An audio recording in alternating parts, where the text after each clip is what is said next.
Good morning बच्चों, कैसे हो आप सब। आज सभी का स्वागत है जागृति क्लासेस के ऑनलाइन लर्निंग प्लेटफॉर्म पर, जहां अपने कर रहे थे एटॉमिक स्ट्रक्चर।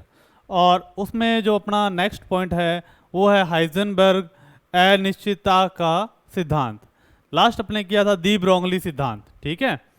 अब अपने पास जो प्रिंसिपल है उसका नाम है हाइजेनबर्ग का अनिश्चितता का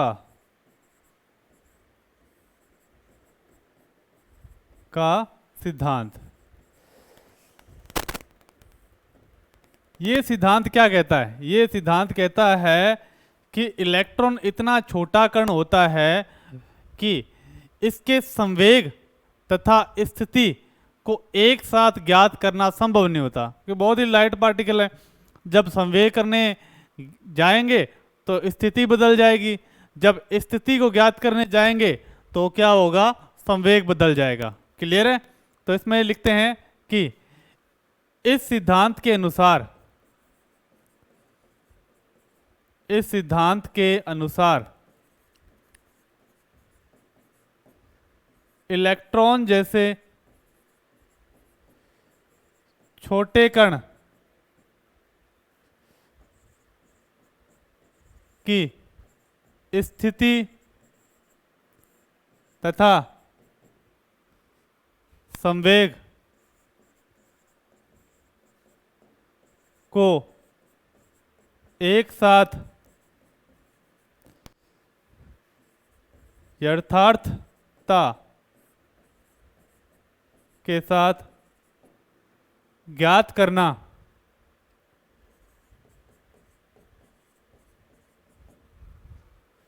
संभव नहीं है। इसका गणितीय रूप क्या है? डेल्टा एक्स ये है स्थिति में अनिश्चितता, और डेल्टा पी ये है संवेग में अनिश्चितता। ये लगभग बराबर होता है h/4 के बराबर होता है। किसके बराबर होता है? h/4 के बराबर होता है। क्लियर है? ये सिंपल सा रूल है, कुछ भी नहीं है इसके अंदर। तो याद बस इतना ही रखना है कि ये जो रूल है वो एकदम छोटे कणों पर लागू होता है, जैसे इलेक्ट्रॉन हो गया, ठीक है, क्योंकि इलेक्ट्रॉन बहुत छोटा कण होता है और इसकी संवेग तथा स्थिति को एक साथ ज्ञात करना संभव नहीं होता है, यानी परिशुद्धता के साथ, एकदम प्योरिटी से। क्लियर? जब एक को ज्ञात करेंगे तो दूसरा बदल जाएगा, और जब दूसरे को ज्ञात करेंगे तो क्या होगा? पहला बदल जाएगा। क्लियर?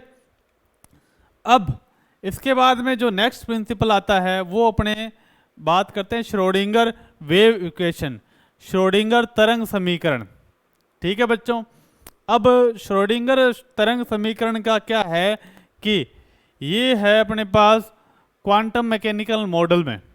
ठीक है, पहले दी ब्रोंगली और हाइजेनबर्ग क्या हुआ कि ये अलग से मॉडल थे क्वांटम यांत्रिकी की तरफ समझने के लिए, परंतु ये मॉडल दोनों का उपयोग करके फिर श्रोडिंगर ने एक नई समीकरण दी, जिसकी सहायता से इसने क्या बताया? इसने ये बताया कि इलेक्ट्रॉन की दैत्य प्रकृति को अच्छे तरीके से समझा दिया। तो लिखते हैं इसके अंदर श्रोडिंगर तरंग समीकरण। ठीक है, श्रोडिंगर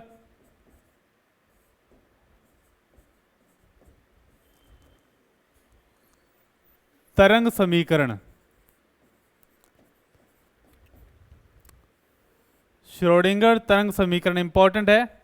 मैं आपको दोनों तरीके से कराऊंगा, ठीक है, जो आपके बुक में है और बुक में थोड़ा सा अलग है, वो अपने जो एडवांस लेवल नीट लेवल तक की स्टडी होती है उसमें। ठीक है, इसमें क्या होता है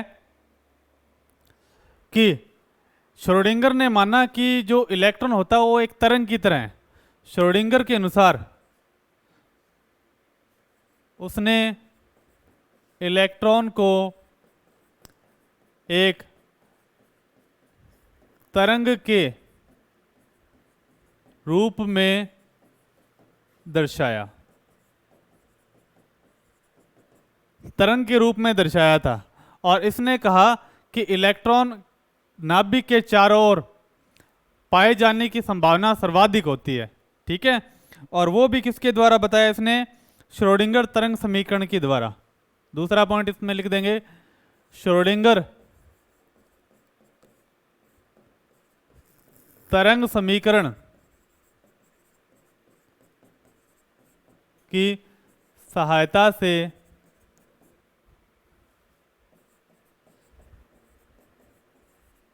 नाभिक के चारों ओर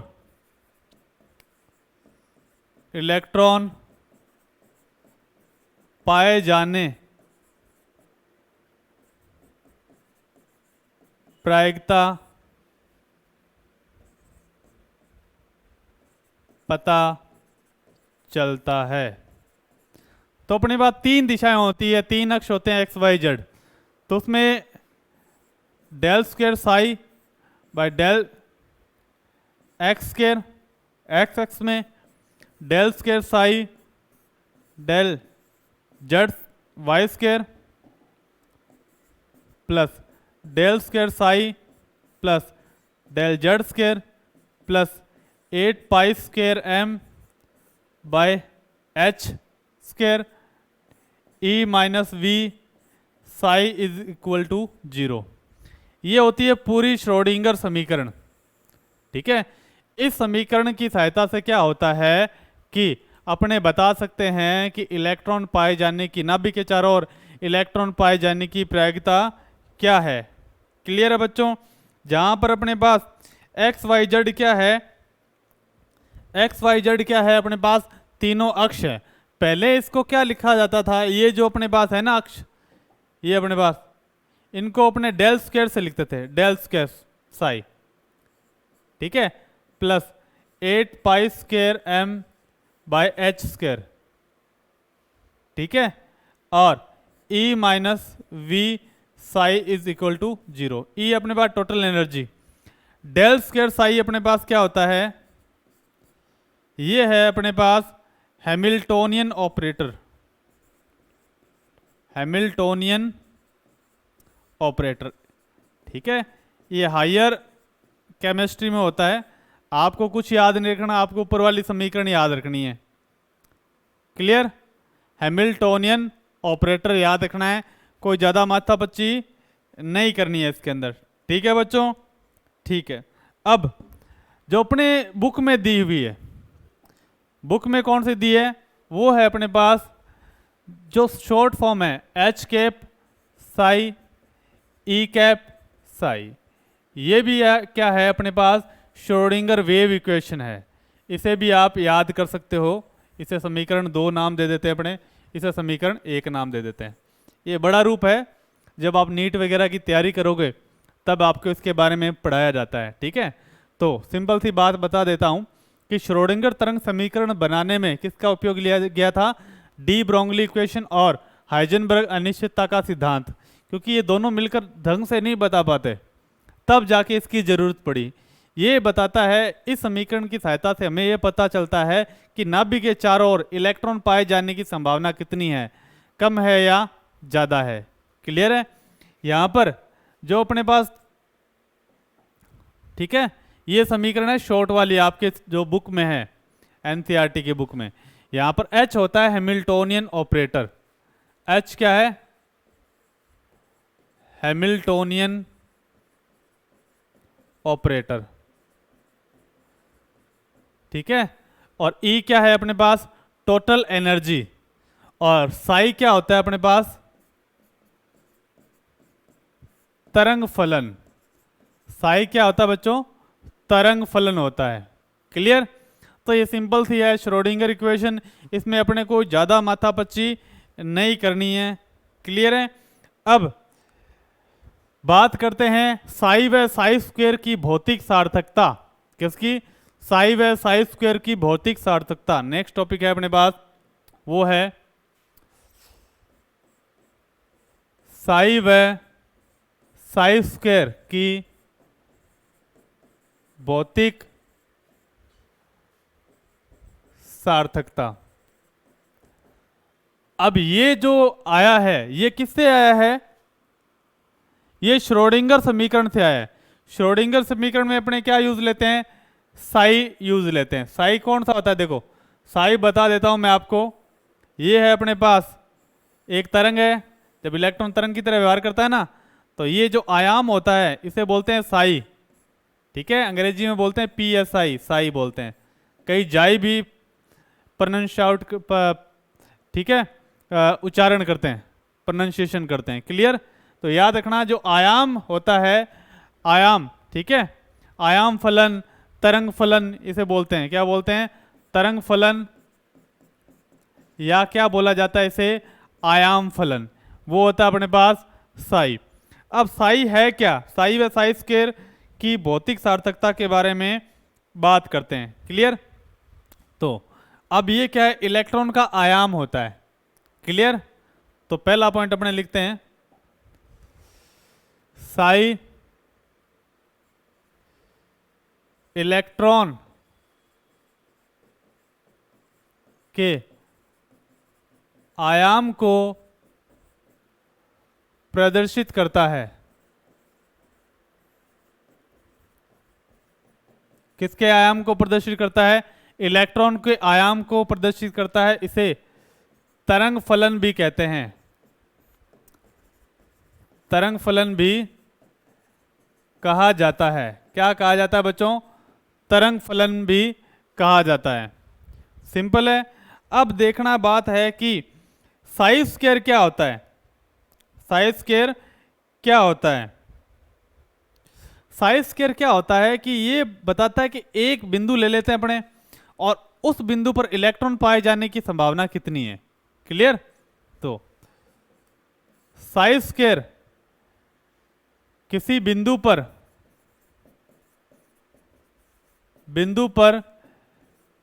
इलेक्ट्रॉन पाए जाने की संभावना बताता है। ठीक है, साई स्क्वायर का मान जितना ज्यादा होगा, साई स्क्वायर का मान जितना ज्यादा होगा, इलेक्ट्रॉन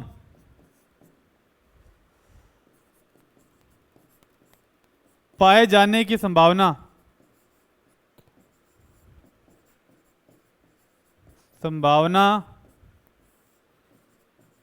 उतनी ही अधिक होगी। याद रखना। क्लियर? इसलिए क्या होता है, ये नाभिक है अपने पास, ये नाभिक, इसके चारों तरफ इलेक्ट्रॉन है। क्लियर? अब नाभिक के अंदर इलेक्ट्रॉन तो होता नहीं, इसलिए नाभिक के लिए साई स्क्वायर का मान कितना होता है? नाभिक के लिए साई स्क्वायर का मान होता है 0।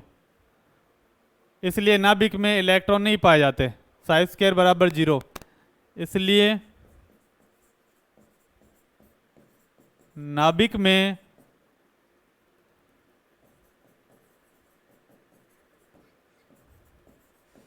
इलेक्ट्रॉन नहीं पाए जाते हैं। सिंपल है बच्चों। तो आपको इससे पता चल जाएगा साई व साई स्क्वायर की सार्थकता। क्लियर है? अब क्या होता है कि वह स्थान, भाई साई स्क्वायर अपने को ये बता देता है कि भाई ये नाभिक के चारों ओर, यहाँ इस एरिया में क्या होता है, इलेक्ट्रॉन पाए जाने की संभावना ज्यादा है। ठीक है, यानी अब लिखना है नेक्स्ट पॉइंट। ठीक है, नाभिक के चारों ओर वह स्थान जहां इलेक्ट्रॉन पाए जाने की संभावना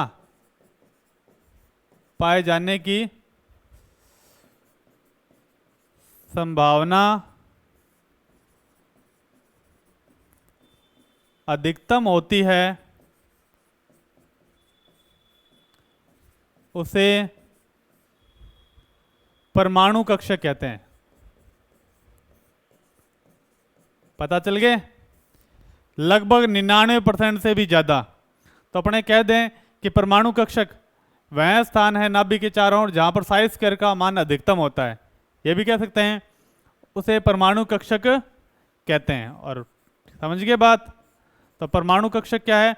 नाभिक के चारों ओर वह स्थान जहाँ इलेक्ट्रॉन पाए जाने की संभावना क्या होती है बच्चों? अधिक होती है। क्लियर है? याद रह जाएगा। अब देखो, अब बात करते हैं क्वांटम संख्याएं क्या होती है। जब इस समीकरण, ठीक है, श्रोडिंगर समीकरण को अपने हल करते हैं, ठीक है, तो एक संख्याओं का एक सेट मिलता है जिसे क्वांटम संख्याएं कहते हैं। ठीक है, तो अपने यहां लिख देता हूं लास्ट पॉइंट, श्रोडिंगर समीकरण को हल करने पर, समीकरण को हल करने पर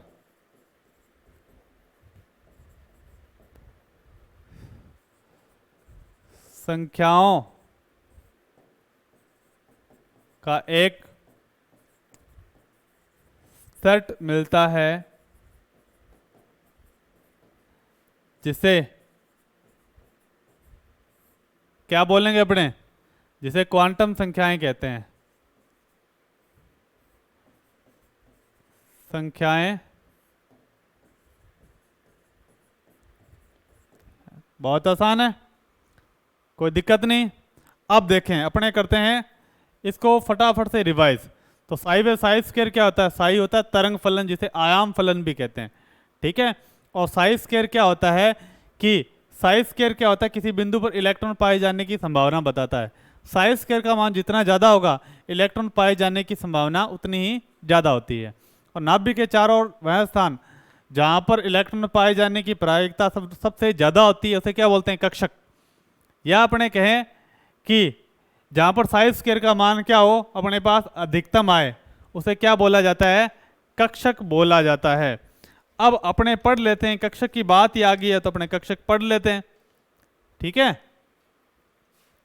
जब कक्षक की बात आ चुकी है तो अपने कक्षक पढ़ लेते हैं और अगली हेडिंग डाल देते हैं परमाणु कक्षक। इसके बाद अपने पढ़ेंगे क्वांटम संख्याएं,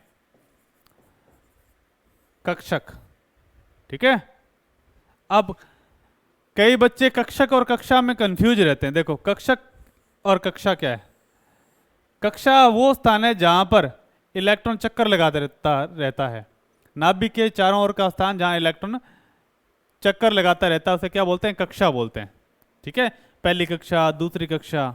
ठीक है, अब कक्षक की बात करें, ठीक है, कक्षा में वह स्थान जहां इलेक्ट्रॉन पाए जाने की संभावना सर्वाधिक होती है। तो यहां अपने पास क्या है? कक्षा। कक्षा के अंदर क्या है? कक्षक। ठीक है, तो मैं आपको बता देता हूं तरीके से। पहले कक्षा आएगी, फिर कक्षक आएंगे और फिर क्या आएंगे? इलेक्ट्रॉन आएंगे। समझ गए बात? नाभिक के और चारों ओर का वह स्थान जहां इलेक्ट्रॉन चक्कर लगाता है, उसे क्या बोलते हैं? कक्षा या कोश। ठीक है, और दूसरे उसके बाद में क्या आता है? कक्षक आता है। कक्षक के अंदर क्या भरे जाते हैं? इलेक्ट्रॉन भरे जाते हैं। ये चीज है, बेसिक सी चीज, याद रख ले। ठीक है, अब देखो, अब बात करते हैं परमाणु कक्षक। परमाणु कक्षक की परिभाषा तो मैंने आपको बता दी, दोबारा लिख देते हैं। नाभिक के चारों ओर, नाभिक के चारों ओर वह स्थान जहां इलेक्ट्रॉन पाए जाने की प्रायिकता अधिकतम होती है,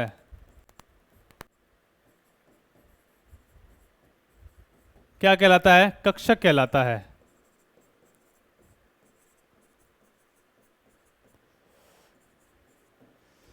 कक्षक कितने प्रकार के होते हैं अपने पास? अपने होते तो बहुत प्रकार के हैं, पर अपने को पढ़ने कौन कौन से हैं? SPDF। ठीक है, तो सबसे पहले कक्षक के प्रकार,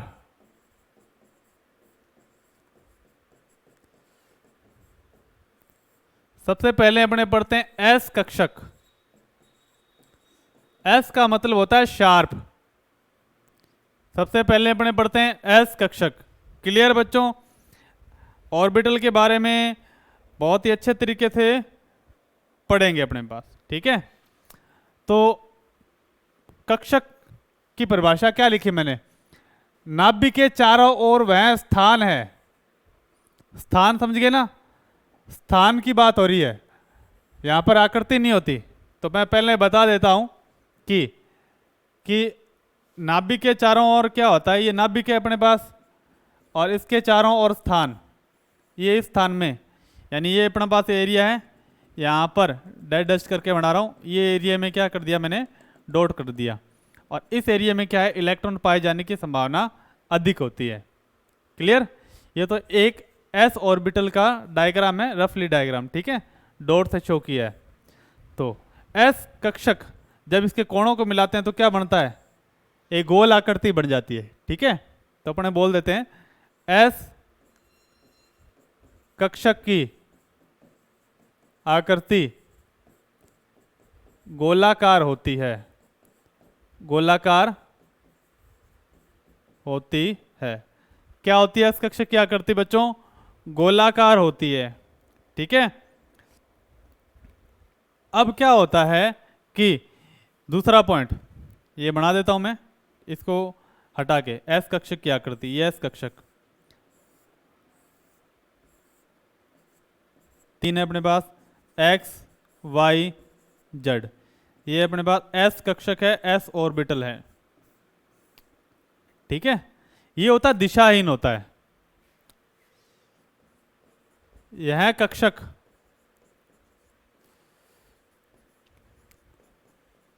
दिशाहीन होता है। यह कक्षक दिशाहीन होता है। मान लो दिशा नहीं है, ये बॉल उठाई मैंने, किधर भी फेंक दी, किधर भी चलेगी। ये बॉल मैंने यहां से छोड़ी और नीचे पता नहीं, ये इधर भी जा सकती है, इधर भी जा सकती है, इधर भी जा सकती है। क्लियर? तो ये दिशाहीन होते हैं। क्लियर? अब क्या होता है कि इनमें सभी चारों तरफ क्या है? इनमें कोई ऐसा एरिया जहां पर डॉट नहीं है, यानी ये इसमें नोडीय तल जीरो होता है। क्या होता है? नोडीय तल जीरो होता है। इसमें नोडीय तल शून्य होते हैं। अब आपको बताते हैं नोड क्या होता है। नोड वो होता है कक्षक में वह स्थान जहां इलेक्ट्रॉन पाए जाने की संभावना, इलेक्ट्रॉन पाए जाने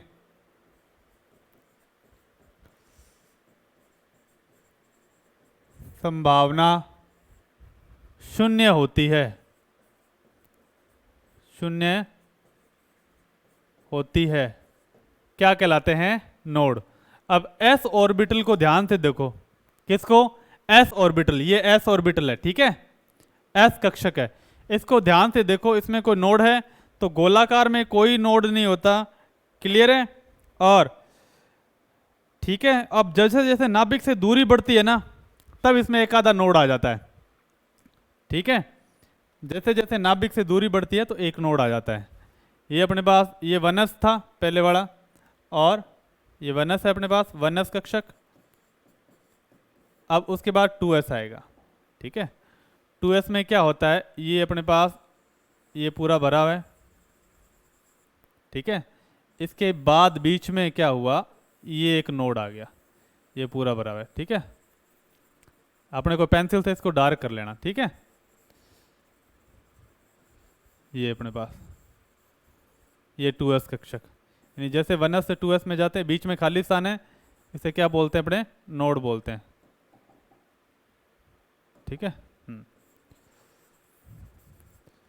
अब ये तीनों दिशाएं, तीनों अक्ष हैं, एक्स वाई जेड, ठीक है? बीच में अपने पास क्या है? नोड आ गया। तो 1s से 2s में जाते हैं तो एक नोड आ जाता है। नोड। क्लियर? बहुत आसान है, कुछ नहीं है। तो 2s में। लास्ट में आपको नोड निकालने भी सिखाएंगे, ठीक है। अब अपने चलते हैं p कक्षक की तरफ। कौन से? p कक्षक की तरफ। और याद रखना वनस में s ऑर्बिटल में हमेशा 2 इलेक्ट्रॉन आते हैं, s कक्षक में हमेशा 2 इलेक्ट्रॉन आते हैं। s कक्षक में हमेशा 2 इलेक्ट्रॉन आते हैं। ऐसा होता है, एक उसमें 2 इलेक्ट्रॉन ऐसे भरे जाते हैं। क्लियर? अब बात करते हैं p ऑर्बिटल की। जो दूसरा है अपने पास वो है p कक्षक। p कक्षक, p कक्षक क्या होता है? ऐसे दिखाते हैं p को, ऐसे। 3 प्रकार होते हैं इसके, px, py, pz। तो आपको परिभाषा बताई कक्षक की। ये क्या होता है? एक स्थान होता है जहां पर इलेक्ट्रॉन पाए जाने की संभावना अधिक होती है। अब नाभिक के चारों ओर वो स्थान है ये। अब ये जो स्थान है, अब इस बार कौन सी आकृति का है? डंबल आकृति का। तो p कक्षक की आकृति क्या होती है? p कक्षक की आकृति डंबलाकार होती है, डंबलाकार होती है, ठीक है। दूसरी बार दिशा की बात करेंगे, देखो होता क्या है। अब नाभिक के चारों ओर ये है अपने पास p ऑर्बिटल। ये ऐसा स्थान है जहां पर क्या है? इलेक्ट्रॉन पाए जाने की संभावना अधिक है। p में कितने इलेक्ट्रॉन आते हैं? 1 में 2 आते हैं, तो 3 में कितने आएंगे?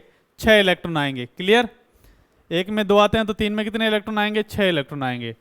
1 2 3 4 5 6। अब मैंने बताया था नाभिक के चारों ओर वह स्थान जहां इलेक्ट्रॉन पाए जाने की संभावना क्या होती है? सर्वाधिक होती है। तो अगर 6 इलेक्ट्रॉन आएंगे तो जगह भी ज़्यादा चाहिए। क्लियर? हाँ, तो ये ऐसी जगह बनती है p ऑर्बिटल में। और ये ध्यान से देखते हैं तो जिम में अपने पास डंबल होता है, उस टाइप से आकृति होती है। और बीच में देखते हैं तो इसके बीच में एक खाली स्थान है, यानी क्या? नोड। तो अपने को देखने पता चल जाएगा p में कितने नोड होते हैं? 1 नोड होता है, ठीक है। अब सबको मिलाते हैं तो एक डंबल की आकृति बनती है। क्लियर? तो दूसरा पॉइंट, अब मैं डंबल को इस दिशा में रख दूंगा, इसी दिशा में रहेगा, ऐसा तो नहीं उड़ते उधर चल जाएगा बॉल की तरह। इसका मतलब ये दिशात्मक होते हैं, ये दिशात्मक होते हैं। इनके 3 प्रकार होते हैं, इनके 3 प्रकार होते हैं, ठीक है। कौन कौन से हैं? तो लिख लेते हैं। पहला है px, ये x अक्ष है। अगर x अक्ष के ऊपर पड़ा है तो इसे बोलते हैं px, ठीक है, px।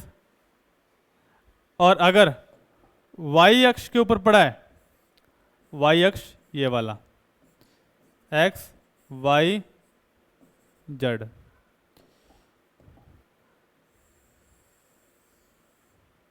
p y। क्लियर? और अगर z अक्ष के ऊपर पड़ा है, ये अपने पास z है, z ऊपर वाला होता है, x वाला ये, y ये, z ये, z। तो कौन सा होता है? z, p z। 3 टाइप के होते हैं, p z, ठीक है। तो p कक्षक की आकृति कैसे होती है? डंबलाकार होती है, डंबलाकार होती है। और इसमें कितने नोड पाए जाते हैं? 1 नोड पाए जाते हैं, जो क्या होता है? इन दोनों के बीच में स्थित होता है। और p में कितने कक्षक होते हैं? 1 2 3 कक्षक होते हैं, ठीक है। p तो होता है उपकोष, उसके अंदर होते हैं कक्षक, ठीक है। तो कितने? 1 2 3। अगर आपसे पूछे p उपकोष में कितने होते हैं? उपकोष क्या होता है? ये पूरे को बोलते हैं उपकोष, ये पूरा है उपकोष, ठीक है। p उपकोष में कितने इलेक्ट्रॉन आते हैं? 6। अब मैं कहूं p कक्षक में कितने इलेक्ट्रॉन आएंगे? एक p कक्षक में, तो ये एक p कक्षक है, ये दूसरा p, ये तीसरा p। तो एक कक्षक की बात होती है तो 2 इलेक्ट्रॉन आते हैं, चाहे p हो, s हो, d हो, कोई हो, ठीक है, सिंपल। तो एक p उपकोष में अधिकतम इलेक्ट्रॉन कितने आते हैं? 6। एक p उपकोष में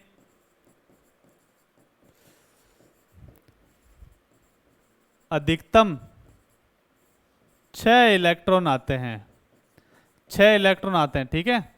6 इलेक्ट्रॉन आ गए तो अपने पास कक्षक कितने हो गए? 3, एक में 2 आते हैं। अब अपने बात करते हैं डी उपकोष की या डी कक्षक, ठीक है। डी कक्षक, पहली बात इसकी आकृति होती है द्विडंबलाकार, द्विडंबलाकार आकृति होती है। कौन सी आकृति होती है? तो डी कक्षकों की आकृति द्विडंबलाकार होती है। ये दिशात्मक होते हैं, ये दिशात्मक होते हैं। क्लियर है बात? अब इसमें क्या होता है, 5 कक्षक होते हैं और इलेक्ट्रॉन कितने आते हैं अपने पास? इलेक्ट्रॉन कितने आते हैं? 5 है तो 10 इलेक्ट्रॉन आएंगे। क्लियर? अब ये सभी समभ्रंश होते हैं, ये सभी समभ्रंश होते हैं। समभ्रंश का मतलब जिनकी ऊर्जा समान होती है। समभ्रंश का मतलब वे कक्षक जिनकी ऊर्जा समान होती है।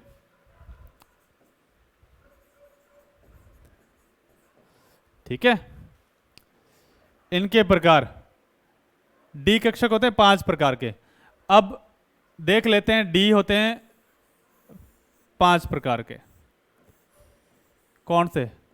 D X Y, D Y Z, D Z X, D X square Y square और डी जेड स्क्वायर। ठीक है, डी जेड स्क्वायर। इसी टाइप से लास्ट वाले में थोड़ा सा करेक्शन कर लेंगे। ठीक है, करेक्शन ये है कि ये अपने पास P X, P Y, P Z. अब देखो डी में इलेक्ट्रॉन कितने आएंगे? फिर एक में 2 आते हैं तो 5 में कितने आते हैं? 10 इलेक्ट्रॉन। तो ये लिख देंगे, ये लिख देंगे डी उपकोष में, डी उपकोष में 10 इलेक्ट्रॉन आते हैं। कितने इलेक्ट्रॉन आते हैं? 10 इलेक्ट्रॉन आते हैं। एक में 2 तो 5 में कितने? 10। क्लियर? अब क्या होता है कि अपने इसका डायग्राम देखें तो नॉर्मल डायग्राम देखें, यानी पी में तो कितने आ रहे थे? 6 इलेक्ट्रॉन आ रहे थे। डी में 10 इलेक्ट्रॉन आएंगे तो जगह बढ़ जाएगी ना इलेक्ट्रॉन डालने के लिए। मान लो ये कमरा है, इसमें कमरे में मैंने कह दिया पूरे में इलेक्ट्रॉन है और फिर मैंने कहा भाई ये मैं खड़ा हूँ इतनी इतनी जगह पर मैं इलेक्ट्रॉन है, तो वो आकृति में नाप लूंगा, वो मेरे लिए क्या हो जाएंगे? कक्षक हो जाएंगे। क्लियर? तो अपने पास कक्षा तो बहुत बड़ी है इलेक्ट्रॉन के पाए जाने की, पर उसमें एक फिक्स एरिया है जिसके अंदर क्या है? इलेक्ट्रॉन पाए जा रहे हैं, और वो क्या अपने पास कक्षक। एक नोड ये हो गया, देख लो बच्चों, और दूसरा अपने बनाएंगे द्विडंबल, यानी 2 डंबल है। तो कितने नोड हो गए बताओ? एक नोड इसके बीच का, एक नोड इसके बीच का। तो इसमें कितने नोड होते हैं? इसमें 2 नोड पाए जाते हैं, 2 नोड पाए जाते हैं। सिंपल। अब सभी के जो सेंटर को मिलाएंगे तो क्या बनता है? एक द्विडंबलाकार आकृति बनती है। कौन सी आकृति बनती है? द्विडंबलाकार आकृति बनती है। क्लियर? अब डी कक्षक कितने प्रकार के होते हैं? 5 प्रकार के होते हैं,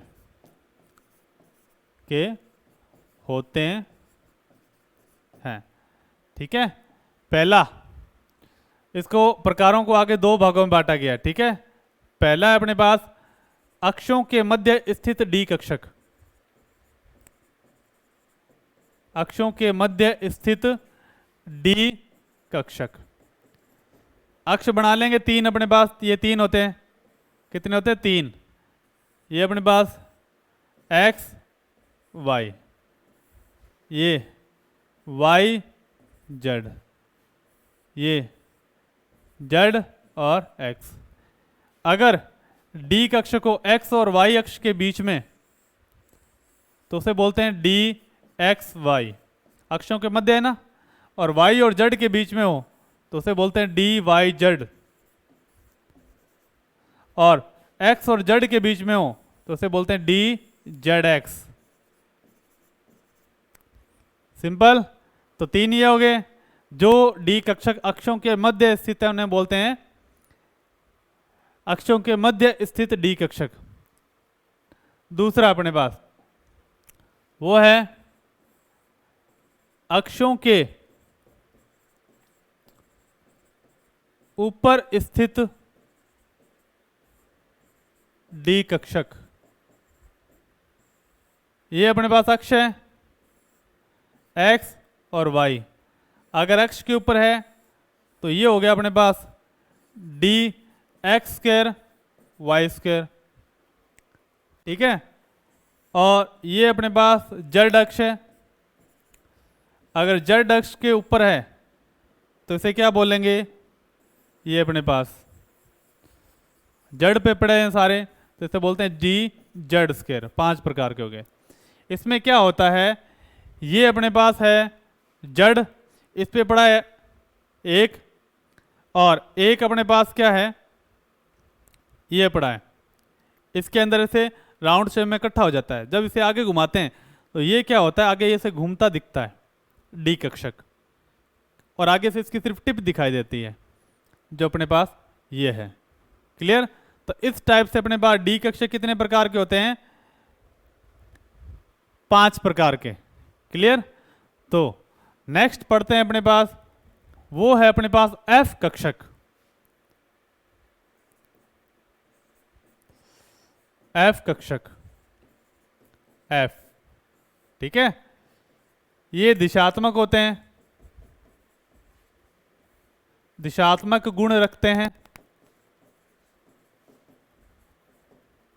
ठीक है। और इनके बारे में बहुत कम पढ़ाया जाता है। क्लियर। क्योंकि इनकी आकृति जटिल होती है, इनकी आकृति जटिल होती है, जटिल होती है, ठीक है। इनमें 7 कक्षक होते हैं, 7 कक्षक।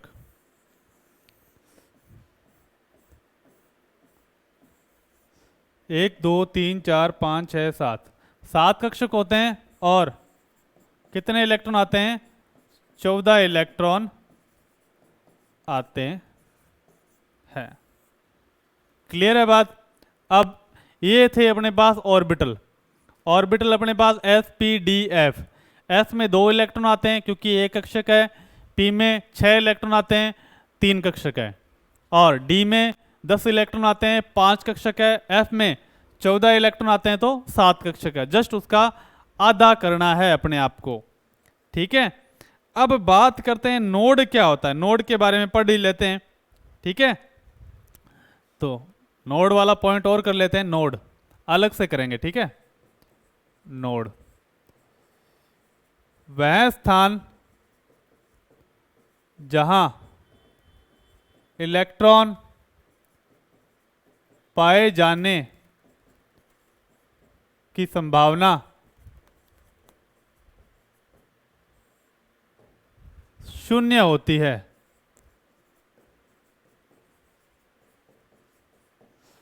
कुल नोड कितने होते हैं, कुल नोड होते हैं अपने पास n-1। याद रखना, आपको छोटी छोटी बातें बता रहा हूं। कुल नोड n-1 होते हैं। और नोड क्या होता है, वह स्थान जहां इलेक्ट्रॉन पाए जाने की संभावना क्या होती है अपने पास, 0। क्लियर। अब बात करते हैं कोणीय नोड। कोणीय नोड कितने होते हैं, वो होता है L, ठीक है। पर अपने को निकालना क्या होता है, कुल नोड ही निकालने होते हैं।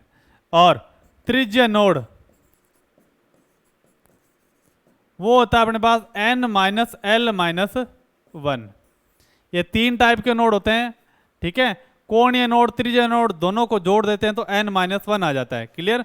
L से L गया तो अपने पास कुल प्रकार के नोड आ जाते हैं। क्लियर। अब एल क्या होता है, एल का मान फिक्स होता है, एल का मान, ठीक है। एस के लिए आता है 0, पी के लिए आता है 1, डी के लिए आता है 2 और एल के लिए आता है 3। ये फिक्स होता है एल की वैल्यू, ठीक है। नोड निकाल लेते हैं अपने पास। अब एस में नोड निकालना है, एस कक्षक में, तो एन है अपने पास कक्षा की संख्या, कक्षा की संख्या, ठीक है। एस कक्षक किस प्रकार का है उसके आधार पर अपने नोड निकालेंगे, ठीक है। आपके पास एस है 1s, कौन सा है 1s। यहां टोटल नोड निकालने अपने, टोटल नोड, उसका फॉर्मूला क्या n माइनस 1, तो n का मान आगे लिखा हुआ है यानी 1 माइनस 1, तो 1s में नोड कितने हैं 0। 2s में चलते हैं, 2 यानी n का मान 2 माइनस 1 यानी 1 नोड आ जाएगा। क्लियर है बात। उसी टाइप से 2p में चलते हैं, ये कक्षक है, ठीक है, दूसरे का p। पहली कक्षा में s होता है, दूसरी कक्षा में भी s होता है इस हिसाब से, ठीक है। 2p तो कक्षा का मान 2 माइनस 1, ठीक है। तो कितना 1 नोड होता है, p में आपको बताया था मैंने, नोड यहां पर 1 पाया जाता है नोड। क्लियर। ये सिंपल सिंपल से क्वेश्चन होते हैं जो नोड से रिलेटेड हैं और ऑर्बिटल से रिलेटेड हैं। आपको क्या करना है, आज वाली क्लास को अच्छे से करना है, फिर अपने करेंगे क्वांटम संख्याएं। क्वांटम संख्याएं बहुत ही अच्छे तरीके से करेंगे और कॉम्पिटिटिव लेवल में और अपने फाइनल एग्जाम में इसके बहुत सारे क्वेश्चन पूछे जाते हैं। क्लियर है बच्चों। कोई भी डाउट हो तो आप पूछ सकते हो कमेंट सेक्शन में, और फिर हमें उसके आंसर बहुत ही बढ़िया तरीके से देने हैं। क्लियर। तब तक के लिए पढ़ते रहिए। Thank you, bye.